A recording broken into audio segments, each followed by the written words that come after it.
You're watching 12 WKRC TV, a new generation of news. 12 Newsmakers starts now. Good morning and welcome to Newsmakers. On a constitutional level, the United States is noted for creating the revolutionary concepts of federalism, separation of powers, checks and balances. On a community level, America's most distinctive institution is the public school.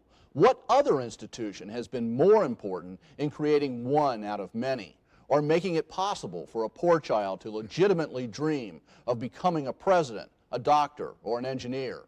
Today, the public schools are under attack on many fronts. Parents are anxious about the quality of education that is offered. The business community is concerned about the ability of the schools to develop competent workforce. And taxpayers are concerned about how much it costs to educate a child, much less repair an aging complement of buildings.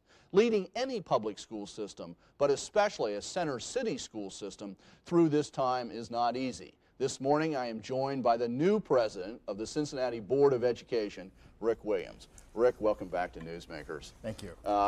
It is a tough time for schools. I want to just start by asking, it's very interesting. You're relatively new to the board. You're elected for the first time on your own right. You had served a little bit, 4 or 5 months before filling out a term. 2 new board members in this election, Jack Gilligan, Florence Newell, a new board member the last time, Sally Warner. So on a 7-member board, you got 4 people who are relatively new to this. How would you evaluate the strength, the ability of this board to lead the schools into the next couple of years? Well, you're correct. It does feel like a new board, even for me with just a 6-month tenure. But we have great leadership on this board, and that includes the tenured board members as well as the new ones. And we're all excited about the opportunity to serve in this capacity, and there's a commitment to the schools. I'm going to get concrete here. Okay. When you say leadership, who do you see as leaders and who brings what to the table? Which of those board members bring what sort of leadership capabilities or insider experience to the table? Oh, okay. We're all leaders, and no one is left out of that. The best thing about it is the diversity of it and what we each bring. I happen to be a non-parent on the school board, but we have parents who are on the school board. Our perspectives are very different. My reason for being on the board is one of the link to the community and the health of the community. While everyone can understand that, everyone has their distinct contribution to that, and being leaders in their own right, that's what makes the diversity works, and that's what makes the board as a whole have a contribution to the governance of the district. Let me just throw one theory out, my own, that this board, what it may have lacked for a long time, is a good practical sense of how politics works in this community, tax levies, et cetera, but how the nitty-gritty of politics works. And bringing on Jack Gilligan may change that dynamic. What do you think about that? I think that if you ask 10 people what the board lacked, they will give you 10 different answers. And based on who their favorite board member are, they can talk about how that favorite board member will bring exactly what they think is missing. Fair enough. Okay, let's move on. Obviously, this year you just jump right in, and your top priority has to be the tax levies. Mm-hmm. And you have 2 different tax levies up. One is a renewal, and we got some figures that we can look at here. The proposed renewal levy would total 12.3 mils and bring in about $65 million per year. Actually, it rolls in 2 different renewals from 2 different levies that existed in the past. Now, this wouldn't raise any taxes, but in addition to that, there was also an increase that's going to be asked for of about 6.5 mils that will go to the levy and bring in about $36 million over in a year's time. Let's talk about those 2 levies. One is the renewal. That is a great big number that's out there. It doesn't raise anybody's taxes if we all vote for it, but a lot of people who don't like taxes, that's a tremendous target that they can point at and vote no on a big target. What would that mean if that levy went down? Well, if you can imagine the size of it, as taxpayers look at it from a perspective of voting for it that size, we would look at it as a respect of losing that amount of money with that size of a levy. So you can imagine that it would be extremely devastating if that levy did not pass. We had a failed levy the last time we had one, and we had cuts that we were making even before that. So we're not at the point of being able to say that we have this treasured program, but we can do without it. We are at bare bones at this point, so it would be rather devastating with the loss of these levies.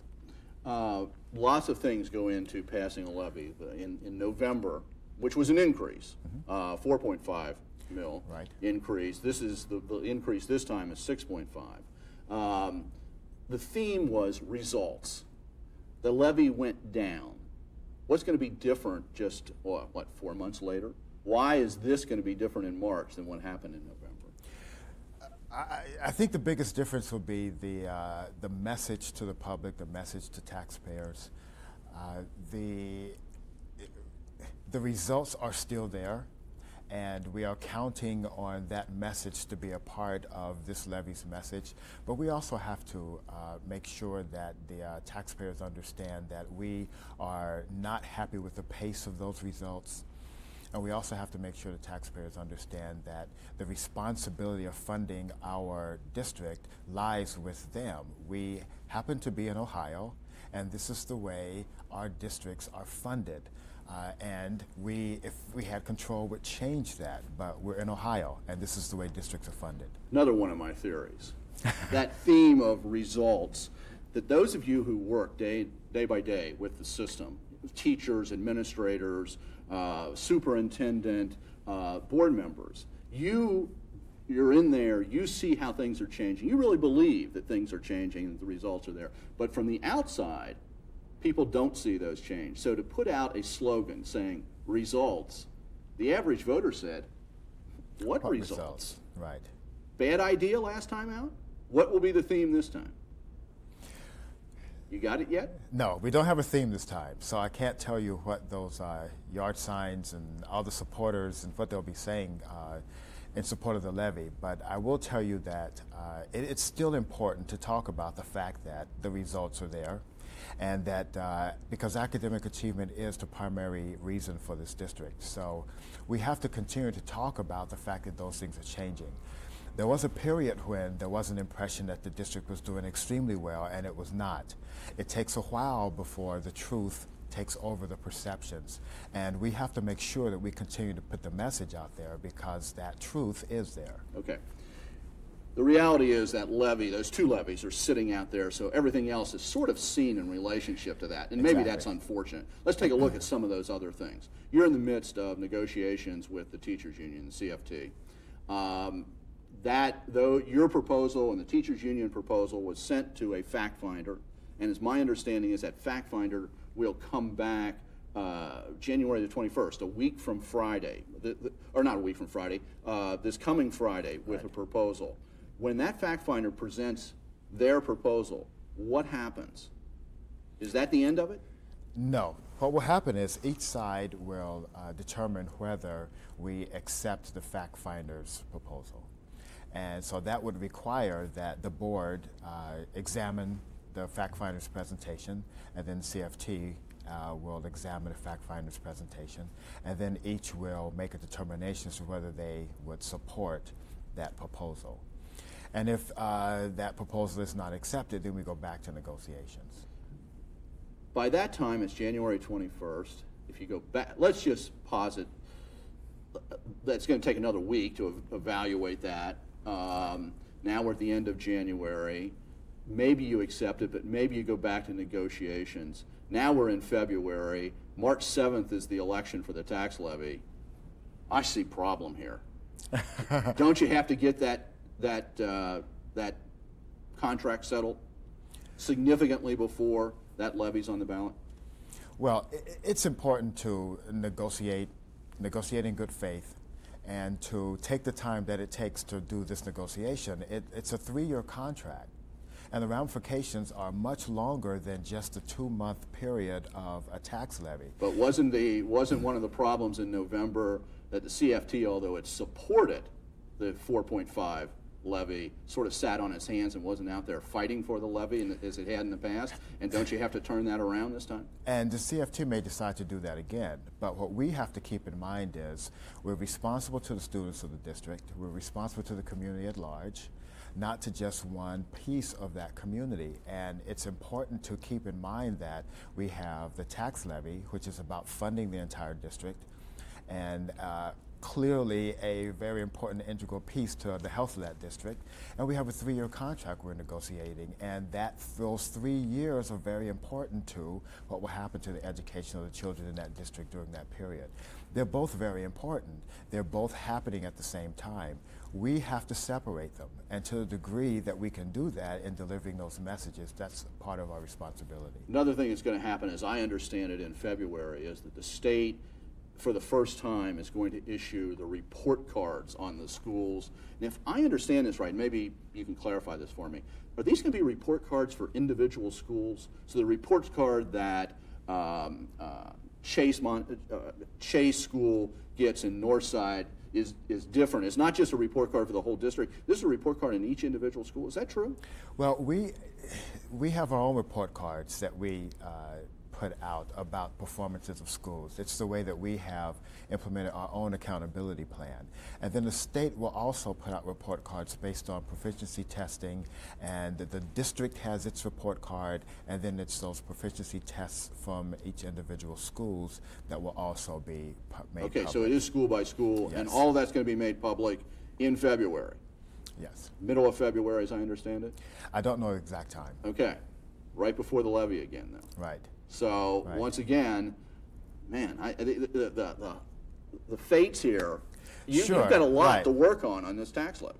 Yes, we because do. to line things up. Yes, we do. But it's important to recognize that, yes, these things are occurring, but the public needs to understand and know all of this. We can't pretend like the facts aren't the facts, and the public needs to understand those facts. And what we have to do is make sure that we're addressing the issues as they become public. They really should become public. And we can't make the timing work always for when we want that to occur. Yeah, you don't control that. Right. And I don't control timing, and we're out of time. And we will come back to this tax levy issue before March 7th, I assure you. So thank you for being here this morning, Thank you. and good luck. Thank you. Stay tuned. As America commemorates the birthday of Dr. Martin Luther King Jr., Cincinnati takes stock of its capabilities to meet the problems of race. Join us after the break to hear the authors of a new report about the future of one of the area's oldest human relations agencies.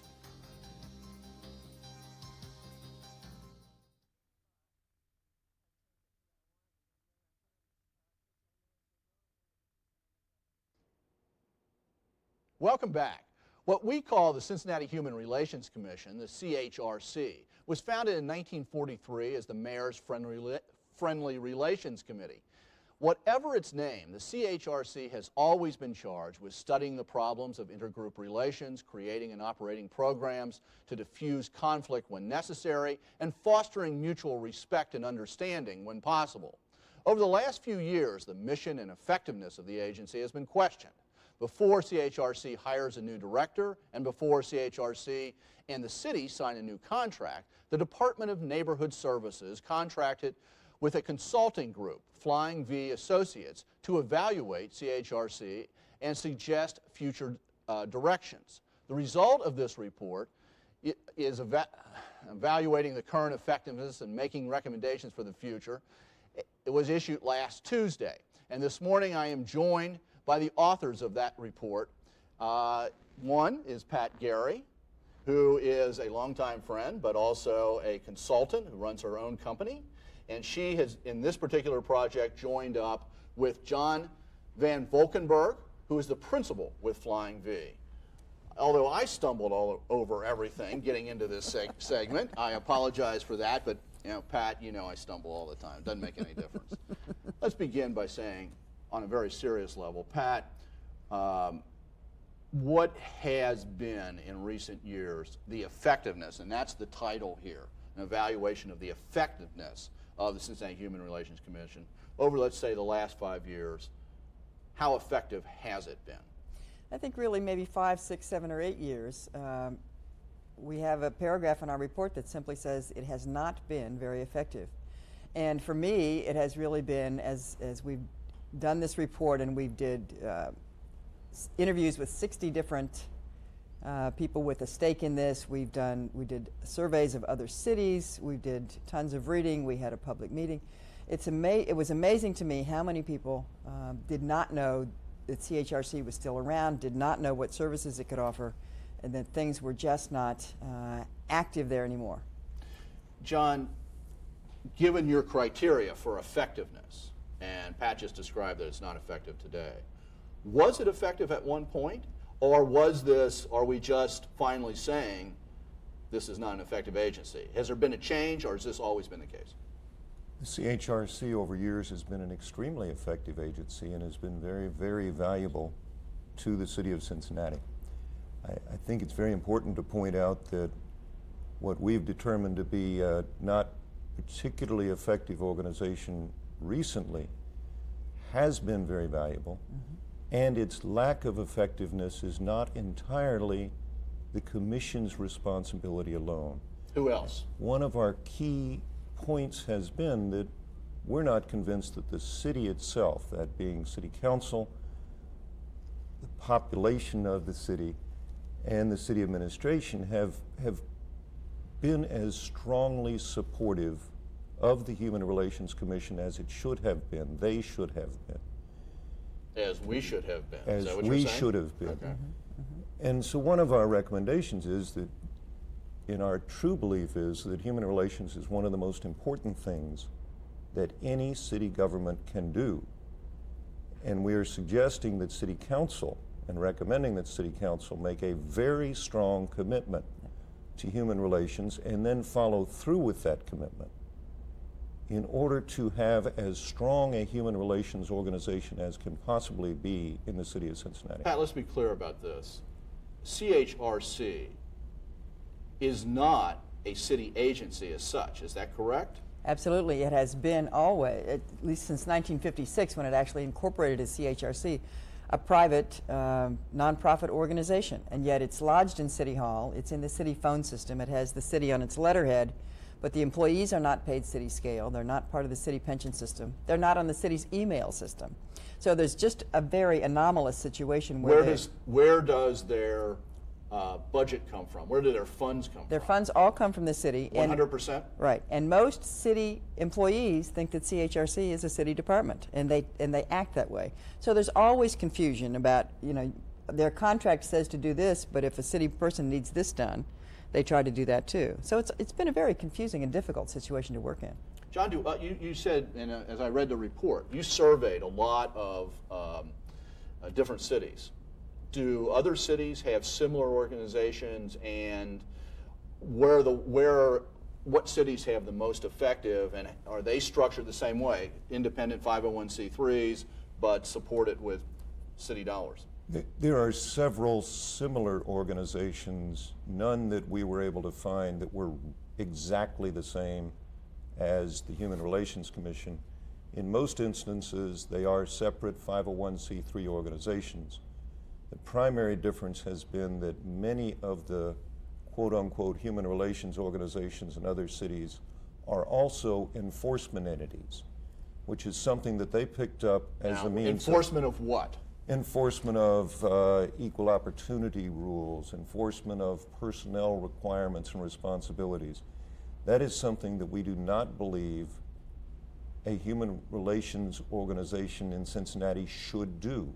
Pat, if CHRC shouldn't do it, who should? Well, we already have the Ohio Civil Rights Commission. We already have the Equal Employment Opportunities Commission. And nothing that we gathered said those groups were not doing a good job. So they're being effective. Now, so CHRC could refer people to them and could follow up on those But referrals. over the last few years, if I'm not mistaken, there have been people who have suggested that CHRC ought to be an enforcement organization if it was going to claim a future, if it was going to have justification for its future. Is that right? That was suggested, and quite appropriately, the city solicitor indicated that subpoena power was necessary to be an effective enforcement agency, and indeed subpoena power could not be transferred to a non-governmental entity, and as we've already indicated, the CHRC is a nonprofit corporation. We believe the CHRC should continue to be a nonprofit organization, or the human relations organization that the city chooses to work with, that it should set its own budget, that it should operate independently of the city, but with the full backing of the city government, both moral and other authority. Okay. Before you go on, because the way you've just phrased that, I want, in your report, you get to recommendations, which is always the key to any report, and we've got a slide of this. This is one of the pages of the report, and I wanted to focus on one particular recommendation. You can see it on the screen. We further recommend that the city contract with an independent, nonprofit corporation to provide human relations services, and that the contractor act and be treated as any other contractor to the city. Now, given what you just said, given what's said in the report, are you saying it doesn't have to be the CHRC? Right. It could be some other organization? The city could contract with somebody else to the human relations? Another recommendation that we make actually is that the city put together a committee to draft kind of a work program, and that work program be used as a basis for a request for proposals from any organization that wants to bid on being the city's human relations contractor. So actually stimulate some competition for the next contract. That's correct. And our report clearly states that nothing in the report should be construed to say that the CHRC should not be that contractor. We believe they can be, or others can be. There are many human relations organizations in the city now that, frankly, CHRC assisted in forming over the years. For example? For example, there's several organizations that are dealing with disabilities. There are organizations like NCCJ, National Conference of, traditionally known as Community National and Conference of Justice. Christians and Jews. I was stumbling over the Community name. and Justice. Yes. Community and Justice. But the Urban Appalachian Council, So Housing Opportunities could Made the Equal. contract then parcel out different aspects of this human relations responsibility to different agencies? Because those tend to all be a little bit more focused than CHRC. Well, what happened when CHRC began, it was the only game in town, and it had to do everything. Now there are other people doing some parts of their mission well, and we've suggested that they need to develop a new mission, and we've suggested that that be partially coordinating some of this, partially marketing everybody's services so that all citizens know exactly what to do in the case of any situation that needs help. When I look at, I don't know CHRC closely. I've never been on the board or anything John and like I that. are both former commissioners. I know that, and which puts you in an interesting. Right. Is the board of CHRC right now, and that's the governing body, is the board strong enough to take this organization into the future? Or what has to happen with that board? I'll take the first shot at responding to that, and that is that the board is significantly diminished in numbers and has been very embattled over the last several years. The confidence in the organization itself has waned along with knowledge of the organization, and the staff is somewhat fractured now. Result of all three of those is that we believe the community needs to make a strong commitment, thus our recommendation of this 6-month New Millennium Committee to establish a new entity to carry on into the future. Okay, I'm out of time. This has now been turned over to City Council, and it's in Alicia Reese's committee, and I've talked to Councilman Reese, and she's going to be on in the future to talk in more detail about that. Thank you for being here this morning. Thank you for your work. Thank you for having much. us. And thank you for making Newsmakers a part of your Sunday morning. Next week, former city manager and new president of the Cincinnati Charter Committee, Jerry Newfarmer. In part, we end this morning with some familiar words worth hearing again.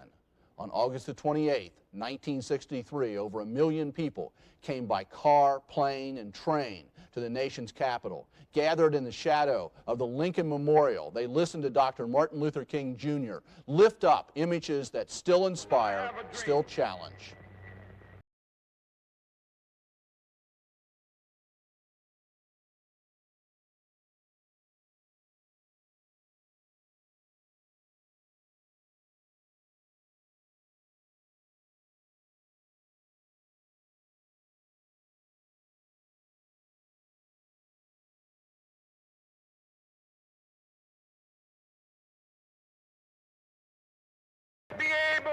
sit down together at the table of brotherhood. I have a dream